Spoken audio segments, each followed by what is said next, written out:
A Seattle woman is turning tragedy into a fight for equality. You may remember gay rights activist Charlene Strong. She wasn't allowed to be with her dying partner in the hospital 4 years ago because the law didn't consider her a relative.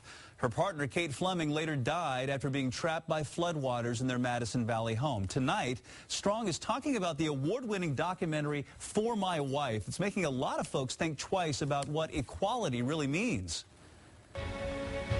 This is not what America is about. You know, one of the things that is at the heart of this film is that it is a love story. And what people seem to get is when you see that powerful story of love, people start to understand that our lives are no different than anyone else's lives. I think any way you play it and any way you talk about this, that's really the definition of discrimination, right? You treat one group of people differently than you treat another.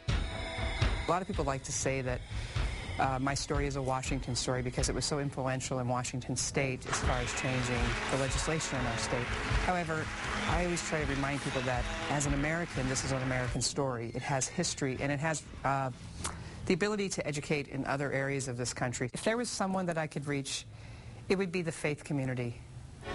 Kate and I shared a very fulfilling faith life as Catholics.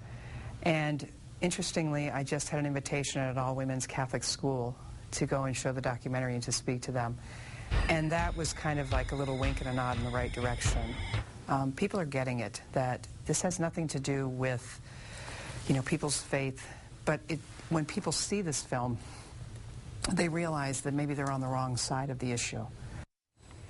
Charlene Strong helped pass the landmark domestic partnership law in our state and was even appointed Human Rights Commissioner by the governor. And if you're interested in seeing that one-hour documentary, For My Wife, there is a showing tomorrow night at the Jewel Box Theater here in Seattle.